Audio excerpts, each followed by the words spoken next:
खुश आमदीद आदाब आप सबको हमारी तरफ से। आप आज 11 तारीख है और सुबह के 8:35 हुआ चाहते हैं आपके सामने हाजिर खिदमत है प्रोग्राम सलाम जेके लेकर। हमारा मॉर्निंग शो पिछले काफ़ी अरसे से आप इसको देखते आ रहे हैं और जिस मोहब्बत और प्यार के साथ आप इसको देख रहे हैं और फीडबैक कर रहे हैं, मुझे उम्मीद है कि मुस्तकबिल में भी आप इसी तरीके से इसको देखते रहेंगे, फीडबैक हमें करते रहेंगे, हमारी खामियों कोताहियों को नज़रअंदाज बिल्कुल नहीं करेंगे, बल्कि हम तक ज़रूर वो अपडेट पहुँचाएँगे, हमें बाखबर करेंगे ताकि हम हर दिन नई कोशिश के साथ, नई उम्मीद के साथ आपके सामने आए, आपकी आवाज़ को हुकूमत तक पहुँचाएँ, क्योंकि आवाज़ भी आपकी, मामले भी आपके, मसाइल भी आपके और चैनल भी आप ही का है। तो हम तो सिर्फ एक छोटे से ज़रिए हैं यहाँ पर जहाँ से हम आपके सामने आते हैं। और सुबह जब हम आपके सामने आते हैं तो कोशिश हमारी यही रहती है कि आपको न सिर्फ जम्मू कश्मीर की खबरों से बाखबर कराया जाए, बल्कि मुल्क के अंदर क्या कुछ चल रहा है, बैनुल-अक़वामी पैमाने पर क्या कुछ चल रहा है, और हर एक मामले को समेटने की कोशिश करते हैं इस प्रोग्राम में जो 10 बजे तक आता है। और 3 पड़ावों पर इस प्रोग्राम को ले आते हैं आपके सामने।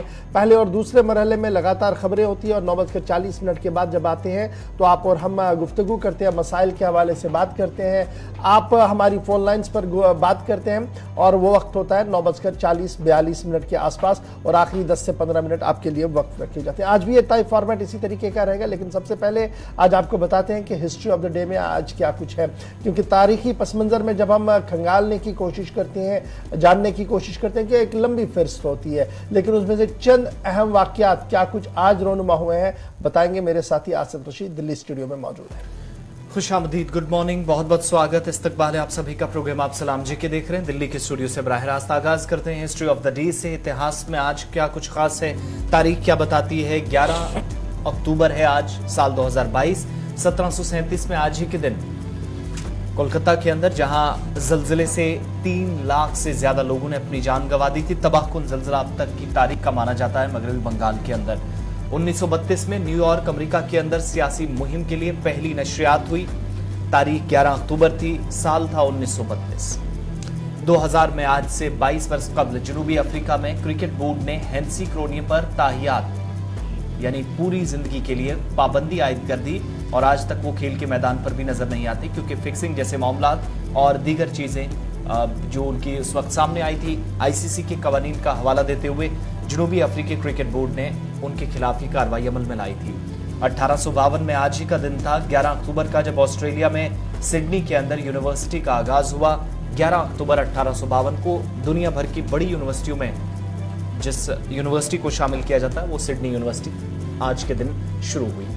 2012 में अक़वाम मुत्तहिदा ने यानी यूनाइटेड नेशंस ने आज के दिन ही बच्चियों के आलमी दिन के तौर पर आज के दिन को मनाने का ऐलान किया। शुरुआत आज के दिन हुई और आज बच्चियों का आलमी दिन अक़वाम मुत्तहिदा के मुताबिक मनाया जाता है। 10 बरस इस बात को भी या इस फैसले को हो चुके हैं। 11 अक्टूबर को 2012 में ये फैसला हुआ था। साल था 1868, तारीख थी 11 अक्टूबर की, जब थॉमस एल्वा एडिसन ने अपनी पहली इजाद बरकी आवाज की मशीन पेटेंट करवाई, जिनने बल्ब भी बनाया। और 11 अक्टूबर 1868 को जिनने पहली बार ये जो उनका पहला तजुर्बा था जो कामयाब हुआ, बरकी आवाज की मशीन पेटेंट करवाई, अपने नाम करवा ली। 1947 में ब्राजील और चिली ने रूस से सिफारती ताल्लुकात आज के दिन मुनक़ता कर दिए। खत्म करने का फैसला हुआ था 11 अक्टूबर 1947 को। और इसके तकरीबन 8 बरस बाद यानी 1956 में खलाई जहाज चैलेंजेस की कैथरीन योल फिजा में आज के दिन पहली ऐसी खातून बनी थी जो सबसे पहले स्पेस में गई थी, ऐसी खलाबाज बनी थी 1956 में, यानी खवातीन के लिए और साइंस के एतबार से भी आज का दिन काफी अहमियत का हामिल। अक्टूबर 11 1956 को ये तारीख बनी थी। अब हिस्ट्री ऑफ द डे के बाद प्रोग्राम का आगाज करेंगे और सबसे पहले इशफाक आपको खबर बताएंगे जम्मू कश्मीर के ताल्लुक से। एक बड़ी खबर इस वक्त आ रही है नई दिल्ली से। बिल्कुल जी, खबरों के सफ़र का करते हैं आगाज़ और बात करते हैं सबसे पहले अलहदगी पसंद सईद अली गिलानी के दामाद अल्ताफ़ शाह के हवाले से, क्योंकि इस वक्त की अहम और बड़ी खबर जो आ रही है वो दिल्ली से ही सामने आई है कि एम्स के अंदर ज़ेरे इलाज अल्ताफ़ शाह का आज सुबह इंतकाल हुआ है। और अल्ताफ़ की बेटी ने बाज़ाब्ता तौर पर ट्विटर पर ट्वीट करते हुए इस बात की जानकारी दे दी है। अल्ताफ़ शाह का मंगल के रोज सुबह दिल्ली के एम्स अस्पताल में इंतकाल हो गया है। उन्हें कैंसर की तशखीस के बाद मुनासिब इलाज के लिए दिल्ली के एम्स अस्पताल मुंतकिल किया गया था اور اس وقت ٹیرر فنڈنگ معاملے میں کے الزام میں قید سید علی گیلانی کے داماد الطاف شاہ کا منگل کے روز دلی کے ایمز اسپتال میں انتقال ہو گیا ہے۔ اس حوالے سے تفصیلات فراہم کرتے ہوئے شاہ کی بیٹی روا شاہ نے ٹویٹ کر کے بتایا کہ ان کے والد کا انتقال ہو گیا ہے۔ ان کا کہنا تھا کہ ان کے والد ایمز میں انتقال کر گئے ہیں اور بطور قیدی وہ وہاں پر تھے۔ ٹویٹ آپ کے سامنے ہے جو ان کی بیٹی نے آج صبح کیا ہے۔ واضح رہا ہے کہ شاہ کو دلی ہائی کورٹ نے کینسر کی تشخیص کے بعد مناسب علاج کے لیے دلی کے ایمز اسپتال منتقل کرنے کا حکم دیا تھا، اور اس قبل محمد الطاف شاہ کی بیٹی نے ملک کے وزیر اعظم نریندر مودی کے نام کھلا خط لکھ کر اپنے بیمار والد کے لیے فوری طبی امداد کی درخواست کی تھی۔ الطاف شاہ فی الحال تہاڑ جیل میں مقید تھے اور گزشتہ دنوں علیل ہونے کے بعد انہیں پہلے رام منوہر لوہیا اسپتال لایا گیا تھا، اس کے بعد ایمز کے اندر منتقل کر دیا گیا تھا۔ بہرحال آج ان کی الصبح موت ہوئی ہے، اور باضابطہ طور پر ان کی جو بیٹی ہے انہوں نے اس بات کی تصدیق کی ہے، اور ٹویٹر پر انہوں نے ٹویٹ کر کے اس بات کو عیاں کیا ہے۔ سید علی گیلانی کے داماد الطاف 2018 میں قومی تحقیقاتی ایجنسی کے ہاتھ آئے تھے جب ٹیرر فنڈنگ معاملے میں بڑے پیمانے پر گرفتاریاں ہوئی تھی، اور تب سے لے کر لگاتار تہاڑ جیل میں مقید تھے۔ ان پر ٹیرر فائنانس معاملے کے کئی سنگین الزامات تھے۔ تہاڑ جیل اور عدالت کے بیچ میں کئی بار وہ انہیں دیکھا بھی گیا تھا، تاہم اس بیچ خبر سامنے آئی تھی کہ وہ کافی بیمار ہے، جس کے بعد رام منوہر اسپتال کے بعد دلی ہائی کورٹ کے حکم نامے پر انہیں ایمز منتقل کیا گیا تھا۔ لیکن جہاں تک الطاف کے اہل خانہ کا ماننا ہے، ان کا ماننا ہے کہ عدالتی حکم نامے کو بالائے طاق کئی بار رکھا گیا، کیونکہ عدالت نے باضابطہ طور پر اس بات کا حکم بھی دیا تھا کہ ان کے بیٹے یا اہل خانہ کو ان سے 2 گھنٹے ملاقات کرنے کی ہر دن اجازت دی جائے، جس کو نہیں مانا گیا۔ اور فی الحال اب خبر یہ ہے کہ الطاف اس دنیا میں نہیں رہے ہیں، کینسر کے مرض میں مبتلا تھے اور گزشتہ کئی دنوں سے لگاتار سرخیوں میں بھی بنے رہے تھے۔ ان کی بیٹی کی طرف سے کبھی چٹھی لکھی گئی، کبھی محبوبہ مفتی کی طرف سے ریٹویٹ اس کو کیا گیا، اور آج خبر سامنے آئی کہ الطاف شاہ جو سید علی گیلانی کے داماد تھے اس دنیا میں نہیں رہے، کینسر کے مرض میں مبتلا تھے، ٹیرر فائنانس معاملے میں قید تھے، اور آج ان کی ایمز کے اندر انتقال ہو گیا۔ ان کی بیٹی کی طرف سے ٹویٹ کر کے یہ بات سامنے رکھی گئی ہے۔ ٹیرر فنڈنگ کیس میں وہ کافی وقت سے مقید تھے، اور گزشتہ ہفتے ہی آپ کو یاد ہوگا جہاں پر معاملہ عدالت میں بھی پہنچا تھا، اور عدالت سے کیونکہ اہل خانہ کی طرف سے درخواست دی گئی تھی کہ انہیں میڈیکل بنیادوں پر کم سے کم رہا کیا جانا چاہیے، لیکن وہ تو نہیں ہوا تھا، مگر یہ ضرور تھا کہ عدالت کی طرف سے جو حکم اس وقت صادر کیا گیا تھا جیل اتھارٹیز کو کہ انہیں علاج کی غرض سے اسپتال لے جایا جانا چاہیے، جس کے بعد وہ all India institute of medical sciences میں زیر علاج تھے، جہاں پر انہوں نے آخری سانس لی۔ روا شاہ ان کی بیٹی ہیں جن کی طرف سے ٹویٹ کر کے اس کی تصدیق بھی کر دی گئی ہے۔ آگے بڑھتے ہیں، بات اب ذرا تحقیقاتی ایجنسیوں کی بھی کرتے ہیں۔ کارروائی جموں کشمیر سے لے کر راجوری پونچھ تک، یعنی وادی کشمیر کے مختلف اضلاع سے ہوتے ہوئے راجوری پونچھ تک کی گئی ہے، اور NIA کی طرف سے نیشنل انویسٹیگیشن ایجنسی نے صبح چھاپے ماری کی ہے کاکا پورا پلوامہ کے اندر، اور ابتدائی رپورٹس کے مطابق جو تفصیلات شیئر کی جا رہی ہیں وہ یہ بتا رہی ہیں کہ الفلاح پبلک ٹرسٹ پر بھی چھاپے ماری کی گئی ہے ٹیم کی طرف سے صبح ساؤتھ کشمیر کے اندر، اور ایڈوکیٹ علی محمد کے گھر پر بھی چھاپے ماری کی گئی ہے جو کہ اس وقت جیل میں بند ہیں، ان کے گھر پر، اور الفلاح جو پبلک ٹرسٹ ہے ان کے کچھ ذمہ داران سے بھی پوچھتا ہے صبح جو ذرائع سے جانکاری مل رہی ہے، اور اطلاعات یہ بھی ہیں کہ ساؤتھ کشمیر کے پلوامہ کے ساتھ ساتھ سرحدی ضلع پونچھ کے اندر بھی ریاستی تحقیقاتی ایجنسی یعنی SIA کی طرف سے بھی چھاپے ماری کی گئی ہے، یعنی 2 مختلف مقامات پر، اور ساؤتھ کشمیر سے اب خبر یہ ہے کہ یہ کارروائی صبح ہوئی۔ اس میں ایک اور اپڈیٹ آ رہا ہے جی ساؤتھ کشمیر کیس سے، جو ہمیں ذرائع بتا رہے ہیں ابھی قومی تحقیقاتی ایجنسیاں پولیس کی طرف سے اس میں تصدیق ہونا باقی ہے کہ قومی تحقیقاتی ایجنسی NIA نے آج صبح جنوبی کشمیر کے جہاں پلوامہ کے اندر چھاپہ ماری کی ہے، وہ ضلع شوپیاں کے متعدد مقامات پر بھی چھاپہ ماری کی ہے، یعنی وہاں پر بھی کنکلوڈ ہو گئی ہے جیسے پلوامہ میں کنکلوڈ ہو گئی تھی۔ قومی تحقیقاتی ایجنسی نے الصبح جنوبی کشمیر کے ضلع شوپیاں کے متعدد مقامات پر چھاپہ ماری کی ہے، اور ذرائع کے مطابق یہ جو چھاپہ ماری ہوئی ہے یہ ٹیرر فائنانس معاملے میں ہوئی ہے، اور ریبن چترگام علاقے میں چھاپہ ماری جو شروع کی گئی تھی اس میں کئی اہم دستاویزات برآمد کرنے کا دعویٰ بھی जो है वो किया जा रहा है। ताम ज़रा से ये इतलात आ रही है, लेकिन पुलवामा और जो पुंछ की खबर है वो तस्दीक के साथ हम आपके सामने रख रहे हैं। इधर शोपियां से ज़रा से खबर है कि वहाँ पर भी इस वक्त छापामार कार्रवाई जो है वो जारी है। ये तो थी जनाब खबर NIA की। अब ज़रा आते हैं आगे भारत पाकिस्तान के हवाले से, फटाफट से आपको अपडेट करते हैं। आपको याद होगा कि कल हमने इसी प्रोग्राम में आपको बताया था कि एक और इजलास जो है वो होने जा रहा है, और अब उस इजलास के पेश नज़र एक और अहम और बड़ी दिलचस्प खबर सामने आ रही है कि पाकिस्तान बाज़ाब्ता तौर पर जो क्लोजिंग सेरेमनी होगी SCO एंटी टेरर एक्सरसाइज की तरह की होगी, उसमें पाकिस्तान शिरकत करेगा। यानी पाकिस्तान SCO एंटी टेरर मामले की जो नशिस्त भारत के अंदर मुनक्किद होने जा रही है, उसमें क्लोजिंग फंक्शन में वो बाज़ाब्ता तौर पर शरीक होंगे। नेशनल सिक्योरिटी गार्ड इसको होस्ट करेंगे जी। Multinational jet Mansehra anti terror 2002 जो फ्रेमवर्क है SCO का, उसके पस मंज़र में ये सारा इजलास जो है वो बुलाया जा रहा है। और अब पाकिस्तान को बाज़ाब्ता तौर पर दावतनामा गया था, और पाकिस्तान ने अगरचे ओपनिंग सेशन में आने से माजरत जाहिर की है, ताहम अब वो क्लोजिंग सेशन जो है, क्लोजिंग सेरेमनी जो है 13 तारीख को, आज 11 है, 12 और 13 तारीख को पाकिस्तानी स्क्वाड जो है वो बाज़ाब्ता तौर पर शिरकत करेगा जी उस SCO एंटी टेरर एक्सरसाइज के अंदर, जो मानसेरा के अंदर जो है वो होने जा रही है। एंटी टेरर एक्सरसाइज जो है वो इस बार जो नेशनल सिक्योरिटी गार्ड है वो इसको होस्ट कर रहे हैं, और बाज़ाब्ता तौर पर डिप्लोमेटिक और ऑफिशियल चैनल से इस बात की तस्दीक हुई है कि शंघाई कोऑपरेशन ऑर्गेनाइजेशन जो है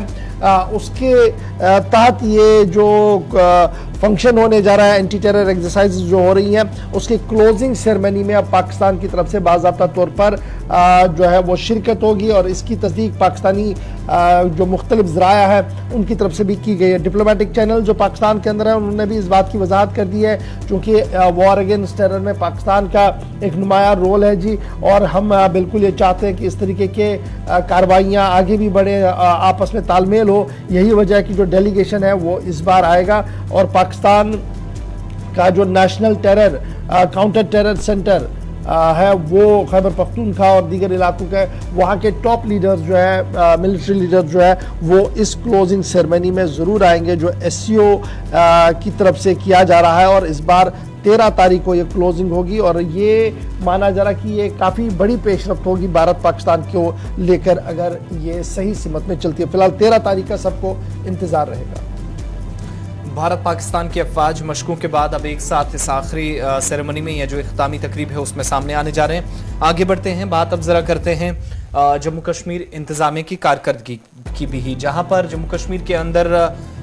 इससे पहले कि सब सोने को नुकसान से बचाया जाए, इसके लिए हिकमत अमली तरतीब देने की ज़रूरत थी। लेकिन माजी करीब में जो इक़दामात रियासती इंतज़ामिया की तरफ से, सरकारों की तरफ से, निज़ाम की तरफ से उठाए गए, उसका खमियाजा कैसे मौजूदा UT को भुगतना पड़ रहा है, या आदादो शुमार क्या बताते हैं, वो भी ज़रा आपके सामने रखते हैं कि जंगलाती रकबा हो या वो इलाके हों जहाँ पर आज के वक्त में शायद शजरकारी मुहिम बहुत तेज़ी के साथ चलती है, फोटो सेशन होता है, सारी चीज़ें होती हैं, लेकिन खातिर खा नताइज जिस तरीके से सामने नहीं आते। और कैंपा के तहत 12 सालों में तकरीबन 890 करोड़ रुपए भी खर्च किए गए इस मंसूबे को कामयाब बनाने के लिए, कि कम से कम ये जो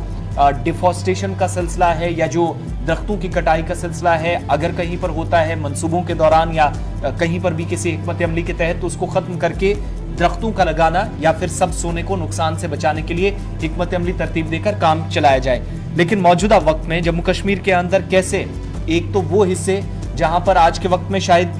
ज़्यादा सब सोने के बचाव के लिए काम होना चाहिए था, तकरीबन 73,994 एकड़ ऐसी ज़मीन है, हेक्टेयर ऐसी ज़मीन है जहां पर एफोरेस्टेशन हुई है, जहां पर दरख्त लगाए गए हैं, काम ज़रूर हुआ है, लेकिन 12 वर्षों में ये जो नुकसान हुआ है वो तकरीबन 15,155 हेक्टेयर्स का भी है, जो फॉरेस्ट एरिया था, जंगलाती रकबा था, जिसको डाइवर्ट किया गया। यानी जिन एरियाज के अंदर कामकाज भी हुआ, बाकी चीजें भी हुई, कुछ मंसूबों की वजह से नुकसान हुआ, कुछ ऐसे काम हाथ में लिए गए जहां जंगलात की कटाई इंतजामिया को या हुकूमतों को करनी पड़ी। माजी करीब में तकरीबन ये 10-12 सालों का हम आपको बता रहे हैं कि बाउंड्रीज की जो सुतून है उनकी तनसीब जो है उसमें काफी तेजी आई है। मौजूदा वक्त में जिस हिसाब से ये तमाम चीजें कही जाती है कि तकरीबन 5-6 सालों से हम ज्यादा देख रहे हैं कुछ हिस्सों के अंदर कि बड़े पैमाने पर, चाहे वो फॉरेस्ट लैंड हो, घास चराई हो या बाकी एरियाज हो, वहां पर सरकार की तरफ से ऐसा मंसूबा बनाया गया है कि वहां पर एफोरेस्टेशन हो या दरख्त लगाए गए हैं, शजरकारी मुहिम हुई है। लेकिन इससे पीछे अगर थोड़ा सा आप हटकर जाएंगे तो आदादो शुमार बताते हैं कि करोड़ों रुपए खर्च हुए हैं कैंपा के तहत या इस स्कीम के तहत, बावजूद इसके वो खातिर का नताइज जम्मू कश्मीर इंतजामिया को या सरकार को इसमें बड़ी इंपॉर्टेंट बात है कि जो फॉरेस्ट एरिया को डाइवर्ट कर दिया गया है, यानी forest area non forest area के लिए इस्तेमाल किया गया है, सरकार की मजबूरियां बनी हैं। और ये सन 2010-11 से लेकर मार्च 2022 तक जो एदाद शुमार सामने आ रहे हैं, डेट इज़ 73,994 हेक्टेयर्स को नॉन फॉरेस्ट पर्पज़ के लिए इस्तेमाल किया गया है। और इन सब से बचने के लिए जो सूरत हाल है वो क्या कुछ है, इसमें कानून क्या कुछ कह रहा है, साबिका कानून और मौजूदा कानून में क्या कुछ फ़र्क है, इस पर ज़रा गुफ्तगू करते हैं, क्योंकि डिटेल बात जो है वो सामने आई। और ये इसलिए भी बड़ी इंपॉर्टेंट बात है क्योंकि हज़रत अलमदारी कश्मीर का भी फरमान यही था कि अनपोश्त तेलियल वन पोश्त, यानी हमारे खाने पीने की व्यवस्था तभी मुमकिन हो सकती है जब जंगल हरे भरे रहेंगे, और ये हरे भरे जंगल ही हमारे लिए जो है एक और ज़रिया बन सकती है खाने पीने के लिए, यानी तब माहौलियाती तवाज़ुन जो है वो बरकरार रह सकता है। लेकिन जम्मू कश्मीर की सूरत हाल जो एदाद शुमार आ रहे हैं, एक तरफ से इसको इत्मीनान बख्श भी माना जा रहा है, लेकिन दूसरी तरफ से जिस तरीके से बड़े पैमाने पर जंगलात का कटाव भी हुआ है और सरकारी एदाद शुमार ये जो सामने आ रहे हैं, ये जो बता रहे हैं, ये इंतहाई चश्म कुशा है और इस पर गुफ्तगू करना बहुत ज़्यादा ज़रूरी है। सीधे चलेंगे श्रीनगर, हमारे साथ हिलाल हांजुरी ज्वाइन किए हैं। हिलाल, क्या कुछ ये पूरी डिटेल है कि फॉरेस्ट एरिया डाइवर्ट किया गया, कुल कितना रकबा था जो डाइवर्ट किया गया, और एक बाज़ाब्ता तौर पर कानून हमारे पास है, साबिका दौर में भी था, मौजूदा दौर में भी है, कि जनाब आपने अगर कुछ एरिया दे दिया फॉरेस्ट का, अब आपकी मजबूरियां हैं, आपने एरियाज़ को डेवलप करना है, तो यहाँ पर कुछ नए फॉरेस्ट जोन्स को भी कायम किया जाए और फॉरेस्ट के अंदर जो कटाव है ये किसी भी कीमत पर मुतासिर असरअंदाज ना हो, इसको किस तरीके से फ्रेम अप किया गया, और ये जो एदाद शुमार आपके पास है क्या कुछ कह रहे हैं? देखिए गवर, एदाद शुमार यही बता रहे कि हेक्टेयर जंगलाती अराजी जम्मू के अंदर या जम्मू बेल्ट के अंदर डाइवर्ट की गई है, लेकिन उसके अगेंस्ट में एनपीवी के तहत 73,994 हेक्टेयर जमीन पर एफॉरेस्टेशन हुई है, नए पेड़ पौधे लगाए गए हैं। हालांकि एक मूव अच्छा है, हालांकि 2010-11 के बाद से अभी तक का जो ये डेटा दिया गया है उसके मुताबिक जब हम कंपैरिजन में देखते हैं तो उसमें कोई शक नहीं कि ये आजाद शुमार बेहतरी के और एक कदम जो है वो साबित कर रहे हैं। लेकिन साल 2010-11 तक जो डैमेज हमारे जंगलात को हुआ है वो उसको मापना हम कहेंगे कि ये बिल्कुल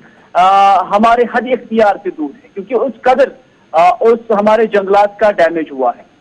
डिपार्टमेंट चाहे वो महकमा जंगलात हो, जम्मू कश्मीर सरकार हो, मरकजी सरकार हो, उनकी जानिब से अगरचे इस तरह की कंपैरिजन में ये डेटा दिखाई दिए जा रही हैं, अगरचे ये पूर्ण इत्मीनान है, लेकिन जितना डैमेज आज तक हमारे जंगलात को हुआ है उसकी भरपाई अभी तक नहीं हुई है। किसी भी जोन में नए नए फॉरेस्ट एरियाज को क्रिएट किया जाता है, अगर देखा जाए तो वो नए फॉरेस्ट एरियाज नहीं है, वो नए जोन नहीं है, बल्कि वो पुराने वो इलाके हैं जिन्हें डैमेज हुआ है और उसकी कंपनसेशन कभी नहीं हुई है। और उस कंपनसेशन के लिए अभी भी बहुत सारे इलाके ऐसे हैं जहां की निशानदेही की गई है, लेकिन वहां पर एफॉरेस्टेशन की कोशिश नहीं हुई है। इसमें कोई शक नहीं कि कुछ एक सालों से जंगलात की अहमियत और अफादियत को समझते हुए फास्ट ट्रैक बुनियादों पर एफॉरेस्टेशन की गई है। हालांकि ये ग्लोबल लेवल पर एक कैंपेन चलाई गई है और उस ग्लोबल लेवल के कैंपेन में जम्मू कश्मीर भी, हिंदुस्तान भी हिस्सा बना है, और इस हिस्से के तहत यहाँ पर भी किसी हद तक इस काम को स्पीड अप किया गया है। लेकिन ये कहना कि जितना नुकसान हमारे जंगलात को आज तक हुआ है उसकी मुकम्मल भरपाई हुई है, ये हकाइक से कोसों दूर है। अच्छा, ये जो एदाद शुमार सामने आ रहे हैं फॉरेस्ट डिपार्टमेंट की तरफ से, उनका मानना कि ये जो जनाब अगर हम कहीं पर पेड़ काटते भी हैं, ज़मीन को लेते भी हैं, तो उसके डबल में हम काम करते हैं, और अभी जो एदाद शुमार आए हैं कि 30,310 हेक्टेयर पर कंपनसेटरी एफॉरेस्टेशन टारगेट जो है वो डबल एरिया के अंदर कर दिया गया है। अगर 30 था तो ये 73,994 हेक्टेयर्स पर जो है वो कर दिया गया मार्च 2022 तक। और इस पर जो है पेड़ पौधे भी जो है वो लगाए गए हैं, 21 लाख से ज़्यादा पेड़ जो है वो लगाए गए हैं। और FCA के पास जो लगातार केस है उन पर भी नज़र रखी जा रही है। और कैंपा जो एक मेजर कंपोनेंट इसमें है, अगर हम उसके अदाद शुमार को भी देखते हैं तो वो भी कहीं ना कहीं ये दिखा रहा है कि जनाब जो काम फॉरेस्ट का था फॉरेस्ट ऐसन तरीके से कर रहा है, लेकिन उसके बावजूद भी ये जो शिकायतें हैं वो किस हद तक हम सही और दुरुस्त माने ग्राउंड पर? बिल्कुल शिकायतें हैं, क्योंकि जो नंबरात दिए जा रहे हैं, लाखों और करोड़ों की तादाद में नए नए पौधे लगाए गए हैं, पेड़ लगाए गए हैं, और उसके साथ साथ इतनी हेक्टेयर अराजी को अब फॉरेस्ट किया गया है, उसमें कमोबेश जो है शिकायतें आ रही हैं। लेकिन इसमें कोई शक नहीं है कि गवर्नमेंट स्तर पर काम भी हुआ है और इस तरह से नए जो प्लांटेशन है वो हुई भी, भले ही उसमें कुछ कमी पेशी हो नंबरात को लेकर, लेकिन काम हुआ है। और जो डेटा दिया गया है, ये मैं इससे पहले भी कह चुका हूं कि कंपैरिजन में अगर जिन कुछ सालों के अंदर ये कहा जाता है 1997 से लेकर या 2011 के बाद जब हम ये डेटा देखते हैं, उसमें कंपैरेटिवली जितना डैमेज हुआ है उससे कई ज्यादा एफॉरेस्टेशन हुई है। लेकिन उससे पहले जो डैमेज हुआ है उसकी भरपाई अभी तक नहीं हुई। ये मेरा पॉइंट है, क्योंकि उस वक्त उन जंगलात की तरफ, उस एफॉरेस्टेशन की तरफ, नए पेड़ पौधे लगाने की तरफ कोई सरकार की जनता से कोई ध्यान नहीं था, जबकि उस दौरान सबसे ज्यादा डैमेज जो है हमारे जंगलात को हुआ है। तो इस तरह से जो जंगलात हमारे पास थे, आज से 100 साल पहले जो जंगलात हमारे पास थे, अभी भी जो काफी काम स्पीड अप करने के बावजूद, फास्ट ट्रैक बुनियादों पर एफॉरेस्टेशन मुहिम चलाने के बावजूद भी वो 100 साल पहले जंगलात हमारे पास दस्तयाब नहीं है। बहुत शुक्रिया जी हिलाल हमारे साथ ज्वाइन करने के लिए। ये थी बात जनाब जंगलात की, क्योंकि सरकार का दावा है कि जनाब जो ज़मीन डाइवर्ट की गई है उससे ज़्यादा ज़मीन पर हमने जी जंगल नया कायम किया है। लेकिन सवाल ये है कि अगर ये सब कुछ इस तरीके का है, ऑल इज़ गुड, तो फिर शोर शराबा क्यों है? जो अवाम है वो नाला कि में NGOs सवाल क्यों उठा रहे हैं और RTI इसका खुलासा कुछ और भी क्यों? बहरहाल सरकारी अदाद शुमार भी हमने आपके सामने रख दिया, फॉरेस्ट कंजर्वेशन एक्ट और दीगर कानूनों का हवाला भी दिया गया है इस पूरी खबर के अंदर। तो इसको आप देख सकते हैं जी, हमारी ऑफिशियल वेबसाइट पर ज़रूर आइएगा, वहाँ पर आप इसको पढ़ सकते हैं। बढ़ते हैं जी आगे, ज़रा अब आपको आसिफ रशीद बताएंगे कि किस तरीके से जम्मू कश्मीर के अंदर एक और अहम और बड़ी कार्रवाई की गई है। और ये कार्रवाई NCCEBL की तरफ से की गई है और उनका मानना है कि जबरी तौर पर मजदूरी करने के खिलाफ कानून की धज्जियां बिखेरी गई थी और अब बाज़ाब्ता तौर पर कानून नाफिज करने वाले इदारों ने कार्रवाई की है। बिल्कुल, एक कमेटी या इदारा कह लीजिए, इसके लिए काम करता है खुसूसी तौर पर national campaign committee for eradication of bonded labour, जिनको एक तरह से बंधवा मजदूर कहा जा सकता है। जोर ज़बरदस्ती करके मुख्तलिफ हिस्सों के अंदर जिन लोगों से काम कराया जा रहा था, पहले तो ऐसे लोग जो जम्मू कश्मीर मुख्तलिफ रियासतों से पहुंचे थे, इनमें हरियाणा है, मगरबी बंगाल है, उत्तर प्रदेश है, बिहार है, जो काम काज की तलाश में जम्मू कश्मीर पहुंचे थे, आहिस्ता आहिस्ता काम शुरू किया, दिहाड़ीदार मजदूर बने, फिर हमेशा के लिए इन लोगों के साथ काम करना शुरू हुए। और ताज़ा तरीन तफसीलात के मुताबिक बंधवा मजदूरी के खात्मे के लिए जो कौमी मुहिम कमेटी है, उसके आदाद शुमार को अगर सही माना जाए तो ये कहते हैं कि गुज़श्ता 12 बरसों के दौरान जम्मू कश्मीर में जहां पर ईंट के भट्टों पर काम करने वाले जो 5000 बंधवा मजदूर थे, जिनमें से 5000 खवातीन को बचाया गया है, 5000 ऐसे बंधवा मजदूर थे, इनमें से खवातीन को भी रेस्क्यू किया गया है, बचाया गया है उन हिस्सों के अंदर जहां पर इनसे काम तो शुरुआती दौर में लिया गया जहां इनकी मजबूरी थी, लेकिन बाद में इन्हें यहां से किसी भी तरीके से छुटकारा नहीं मिला और जोर जबरदस्ती की बिना पर इनसे काम लिया जाता रहा। ये हुनरमंद मजदूर या ये जो कमेटी बताती है कि मजदूर हैं, ज़्यादातर मुख्तलिफ हिस्सों के अंदर जो ज़री ज़मीनें हैं वहाँ पर काम करते हुए नजर आते थे, या फिर ईंट भट्टों के कारोबार के साथ जुड़े हुए थे। जिन जिन एरियाज़ के अंदर ईंट भट्टों का कारोबार होता है वहाँ पर जो छत्तीसगढ़, मगरबी बंगाल, उत्तर प्रदेश और बिहार या बाकी हिस्सों से अपने ख़ानदानों के साथ या अपने घर वालों के साथ कामकाज की तलाश में मरकज़ के ज़ेर इंतज़ाम जम्मू कश्मीर या साबिक़ा रियासत में पहुंचे थे। पंजाब के कुछ लोग भी थे, जम्मू के कुछ इलाकों में थे, लेकिन जब आज आदाद शुमार सामने आए तो पता चला कि 5000 से ज़्यादा ऐसे लोग थे जो बंधवा मजदूर थे, जो काम करना शुरुआती दौर में तो किया, उसके बाद अगर हो सकता है अपनी ख्वाहिश के मुताबिक छोड़ना भी चाह रहे हो, लेकिन इनको नहीं छोड़ने दिया गया। अब इनमें बेशतर ऐसे लोग हैं जो मुख्तलिफ रियासतों से थे, लेकिन सबसे ज़्यादा ऐसे काम करने वाले ब्रिकलिन्स के अंदर या ईंट भट्टों का कारोबार जहाँ जहाँ होता है वहाँ अपने रोजी रोटी है किसी तरीके से कमाते थे, कामकाज वहाँ करते थे। और इस कमेटी के आदाद शुमार को मजीद जब हम खंगालते हैं तो पता ये चलता है कि नई दिल्ली से जब चूँकि मुख्तलिफ NGOs के आदाद शुमार भी सामने आए, वो भी ये बताते हैं कि जो बॉन्डेड लेबर्स हैं जम्मू कश्मीर के अंदर या जो बंधवा मजदूर हैं, उनकी तरफ से नई दिल्ली से भी काम किया गया और उन्होंने इन तमाम लोगों के साथ बात की, मुलाकात की और उसके बाद इनकी डिटेल्स लेने के बाद वो इन कंसर्न इदारों तक पहुंचे जहां जहां पर ये लोग काम करते थे, इनको बचाकर बाहर लाया गया। हमारे साथ इसी पर मजीद तफसीलात के लिए गुलिस्तान न्यूज़ नुमाइंदा साहिल इकबाल श्रीनगर से हैं। साहिल, क्या कुछ मजीद तफसीलात हैं? ये जो नेशनल कैंपेन कमेटी है for eradication of bonded labour NCCEBL, detail में मजीद क्या बताती है इन 5000 लोगों के अलावा जिनको कहा जा रहा है कि इनको छुड़ाया गया है, जो मुख्तलिफ हिस्सों के अंदर बंधवा मजदूर बनाए गए थे? बिल्कुल आसिफ, आपको मैं बता दूं कि जिस तरह से आपने कैंपेन का नाम दिया है national campaign committee for the eradication of bonded labour, तो इन्होंने ये दावा किया है कि जम्मू कश्मीर में पिछले 12 सालों से इन्होंने करीबन 5000 ऐसे बॉन्डेड जो मजदूर हैं उन्हें रेस्क्यू किया है जम्मू कश्मीर से। लेकिन यहाँ पर बात ये सामने आती है कि आखिर ये जो बॉन्डेड लेबर्स हैं ये कौन है और कहाँ से आते हैं। तो इस पर मैं आपको बता दूं कि मोस्ट ऑफ द टाइम्स ये बॉन्डेड लेबर्स वो लोग होते हैं जिनके पास अपनी जो है कोई जमीन नहीं होती है, जिसके चलते उन्हें अपने जो इलाकायात होती है वहां पर उन्हें मजदूरी की वो जो शरह वो नहीं मिलती है, जिसके चलते वो मजबूर हो जाते हैं बाकी रियासतों में माइग्रेट करने के लिए। और मोस्ट ऑफ द टाइम्स ये लोग जो हैं वेस्ट बंगाल, उत्तर प्रदेश या छत्तीसगढ़, हरियाणा से जो है जम्मू कश्मीर, हरियाणा या पंजाब का रुख करते हैं। तो ये लोग इस घर से रुख करते हैं कि वहां जाकर उन्हें अच्छी खासी जो है उजरतें मिलेंगी जिस पर वो अपना कामकाज कर सके और पूरी फैमिली जो है ये माइग्रेट करती है। और मोस्ट ऑफ द टाइम्स जो है ऐसा होता है कि इन लोगों को एजेंट्स जो है लाते हैं इन रियासतों में और इन्हें कहा जाता है कि वहाँ अच्छी खासा जो है आपको आपकी उजरतें मिलेंगी। लेकिन उसके बाद होता क्या है, और इन लोगों को ब्रिक मालिकान, खासतौर पर ब्रिक मालिकान के पास देखा गया है कि ब्रिक मालिकान को देख लिया जाता है जहाँ पर वो आहिस्ता आहिस्ता मजदूरी करते हैं और उसके बाद वो बॉन्डेड लेबर्स बन जाते हैं। बॉन्डेड इस लिहाज से कि उन्हें जो है रेस्ट्रिक्शंस की इजाजत होती है, रेस्ट्रिक्शंस काफी ज्यादा उन पर लग जाती है, उनकी मूवमेंट्स को रेस्ट्रिक्ट किया जाता है और उनकी मूवमेंट्स को मॉनिटर किया जाता है। यानी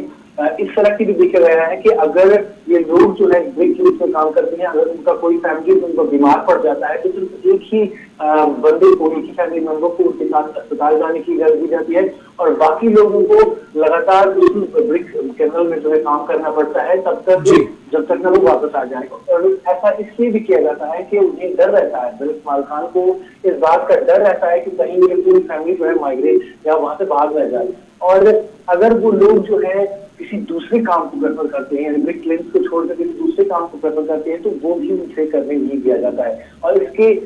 अलावा आपको बता दूं कि ये जो लोग जो ब्रिक क्लिनिक में काम करते हैं वहां पर सिर्फ मर्द ही काम नहीं करते हैं बल्कि उनकी औरतों से भी काम करवाया जाता है और उनके जो अंडर एज बच्चे होते हैं उनसे भी काम करवाया जाता है और उनका कोई ये बड़ा पहले ये साहिल बड़ा ये इम्पोर्टेंट, ये जो 5000 की फिगर जारी की है इस एसोसिएशन ने, इनका मानना है कि पुंछ, रजौरी, नौशेरा, सांबा, कठुआ, जम्मू और वादी कश्मीर के कई अजला के अंदर जहां पर ईंट भट्ठों के अंदर ये लोग काम कर रहे थे, इनके नवजायद बच्चे, छोटे छोटे बच्चे भी वहां पर रखे गए थे और इन पर सख्ती की जा रही थी और इन्हें जबरन वहां रखा गया। एक तो इसका इन्होंने खुद खुलासा किया है, दूसरा इनका यह भी मानना है कि डिस्ट्रिक्ट एडमिनिस्ट्रेशन और पुलिस कई बार हमें मदद करना चाहती है लेकिन कई बार वो नाकाम भी होती है क्योंकि प्रेशर्स रहती है। तीसरी बड़ी बात जो अपने ही बयान में इनका ये आया है कि जनाब बाज़ाब्ता तौर पर एक कमीशन है, नेशनल कमीशन जो है, ह्यूमन राइट्स कमीशन और दीगर इदारे जो हैं उनको इनकी बाजियाबी के लिए और इनके हकूक़ के लिए जो वो लड़ना होगा क्योंकि इनको काफ़ी मीगर पैसा दिया जा रहा है। तो जब हम ग्राउंड रियलिटीज़ को चेक करते हैं, जम्मू कश्मीर के ब्रिक किलन्स पर देखते हैं या इस तरीके की इंडस्ट्री के साथ जो लोग जुड़े हुए हैं तो वाक़तन तो बड़ी हालात उनके बड़े अजीब रहते हैं। जिस तरीके से वो रहते हैं, एक टीन का शेड होता है, वहाँ पर उनको रखा जाता है और कंटिन्यूसली वहाँ पर वो काम करते रहते हैं और उन्हीं के ज़िम्मे सब कुछ रखा जाता है वहाँ पर। और पैसा कितना आता होगा उनके हाथ में, शायद इस खबर के आने के बाद सब चीज़ें आहिस्ता आहिस्ता करके क्लियर हो रही हैं। बिल्कुल, तो आपको भी बता दूं कि इससे भी बुरी हालत है जिस तरह से उन्होंने अपने बयान में बताया है। अगर हम ज़मीनी तौर पर देखें तो इससे भी बुरी हालत देखने को मिल रही है और इन ब्रिक क्लिनिक्स में اور کے ساتھ ساتھ اگر جموں کشمیر کی ہم بات کریں تو یہاں پر ایک اور واقعہ دیکھنے کو مل رہا ہے. ہم دیکھتے ہیں کہ جو چھوٹے چھوٹے بچے ہیں ان کو اب